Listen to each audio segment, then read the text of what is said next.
Okay, in this video module here, what we're going to be doing is covering brush basics. Now, we figured we'd go ahead and throw this video lesson in because the next lesson is going to cover how to navigate your viewport. And, well, it really makes sense that we show you how to build something so that when you were navigating your viewports, you could see those things that you've created move around. So with that, let's start out with the most basic thing that you need to create for any level, and that is a brush. Now, we did talk about brushes briefly in the user interface video lesson, talked about what they were, but Logan, you know, since this is basic brushes, let's go ahead and talk about what a brush is. Well, a brush is the brush is the objects you work with when you're constructing a level. It's what defines, like, where a wall exists. It defines geometry that's going to render, solid geometry that the player is going to interact with, collide with in-game. Okay. Ceilings, floors, walls, etc. Right. Okay. Now, of course, game design has progressed a long way. And way back in the day when we were running through a level and we saw our walls, our ceilings, etc., everything was brushes. Nowadays, when I take a look at a level like Doom 3, any level in Doom 3, I'm not seeing just brushes, am I?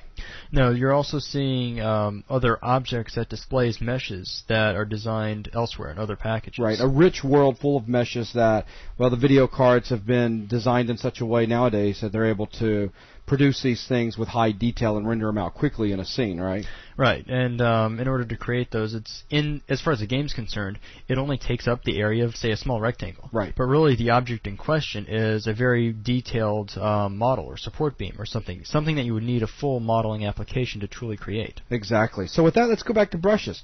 So, are we able to have a level, a playable level, without any brushes? Is that possible? No, we're not, because we wouldn't be able to define an area in which the player could exist. Aha, so that our models nowadays that have all this rich detail, they're created in third-party applications like 3ds Max, Lightwave, Maya, but without brushes. So what about these high-detailed models? We can't have a level, right? We can't even get a player into the game if we don't have brushes. Okay, so hopefully that's pushed the point to everybody that brushes still are pretty darn important. So how do we create a brush? Okay, well, simple way is you can just drag it out. You just start up the editor. Okay, so here's Doom Edit with a new scene, and we can simply just click and drag, and look at that. And there we go. We've got a brush, right, Logan? Right. And of course we've got grid snapping on, so you can see that our brush has been snapped over to the grids at the moment. So Logan, you're a little bit closer to the keyboard over there. If you could go ahead and navigate the camera view up so we can see the brush kind of looking down at it. So he's just backing away. And then look up, and then look at the brush. Right, and we'll talk about viewport navigation in the next lesson. So you can see that the camera's just been backed away now, and he's angled it down so we're looking at the top of the brush. So here we've got a very simple brush that's been created, and all I did was this in the top view here, I just drug it out. That's simple. But now what happens if I needed it to be a little thicker than what it is at the moment? Because in the top view, all I've really defined is the area of space when looking down on the world that the brush is going to take up. Well, remember the z-axis view that we talked about in the user interface lesson? I can come over here, and you can see here's our brush right here, this dark area. If I take the mouse and click anywhere outside of it, above or below, I can click and drag, and look what's happening. Ooh, it's kind of like magic. I can drag this guy out. Well, the same thing applies over here in our top view, any of our orthogonal views. I have the ability to take my mouse and move it outside of the brush itself and simply click and drag, and look at this. I can scale it in that particular axis. Okay, so I've scaled that out. So maybe we'll make it like such. I come up here, click, maybe make it a little bit more narrow like that. I can come over here, click, and drag that in. Come over here, click, drag that in. Now, what if I want to be able to manipulate two different sides at the same time? I can move my mouse, you know, kind of over here in the corner, if you will. And it doesn't, I mean, you don't have to be super precise. There is kind of a threshold. I can click and look at this. So now I have the ability to drag like this. And of course, we could switch to a front view or a side view, and this will allow us to grow, you know, it up vertically as well. But it's just nice being able to stay in a top view like this, come over here, and move this up and down to give it the thickness.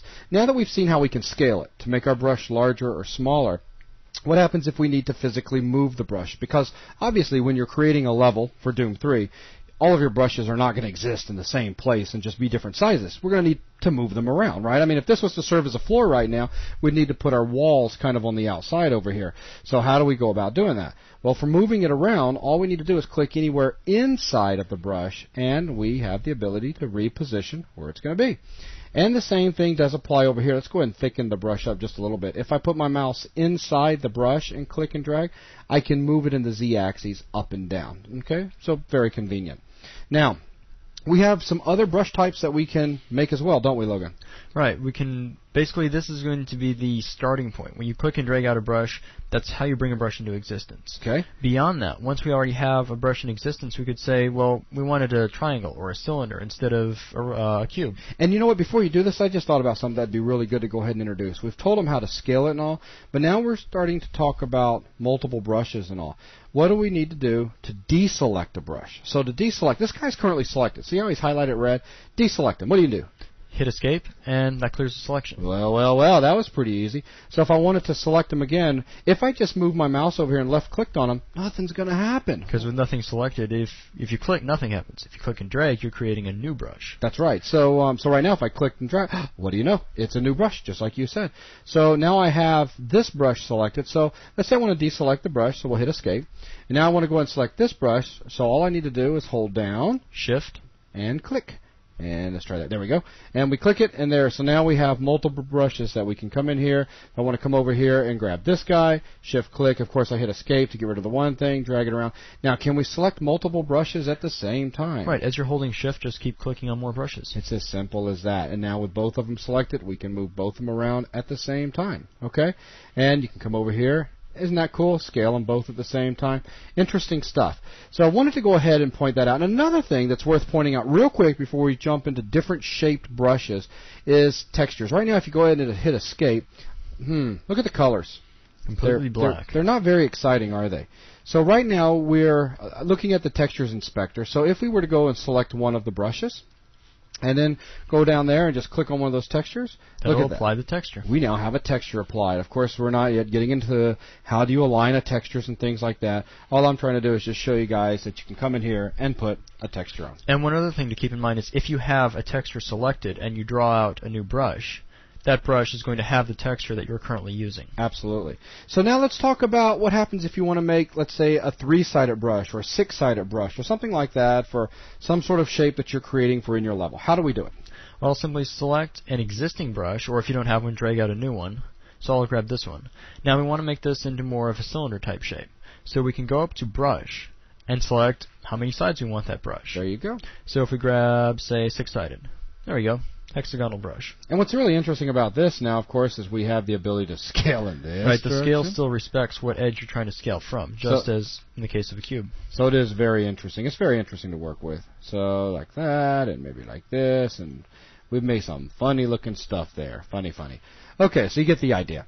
Okay, so anything else, Logan, that you can think about that we... Well, we might want to be able to delete brushes. Oh, that's probably a good idea. Made a brush you don't need anymore, made one that was a mistake or whatever. All you need to do to delete a brush, or almost anything really, is hit backspace. Hit backspace deletes the brush. Simple enough. Okay, so now that we've shown you how we can create some very basic brushes, how we can scale them, I guess one more thing that we could go ahead and talk about is, if we come in here and we were to just like grab this guy right here, and remember in the user interface section we talked about scale by constraining to a specific axis, like if I scaled it on X only, okay? So we simply select it. If I came down here and I dragged over here, nothing's going to happen. Nothing's going to happen. But now in the X axis, if I click and drag, look at that. I can drag in this particular direction. So that's handy, being able to lock to a specific direction if need be. And the other thing that we talked about was the ability to move only. So move selection only. If we activate this, now if I just click and drag anywhere, you'll notice that I'm moving that brush around. I'm no longer confined to the center because external click and drag will scale. Now it doesn't matter where. I'm going to move it from anywhere. Okay? So again, this is just very basic brush manipulation and brushes. There's a lot more to talk about, in respect to vertices, snapping to the grids, what happens when we get off of a grid, when we change our grid side, a lot of stuff. But we'll get into those again as we progress throughout these videos. So Logan, is there anything else that you can think of that we need to talk about? No, that should basically cover the just how you work with brushes. Basic brushes, that is. All right, so that's going to wrap it up for this lesson.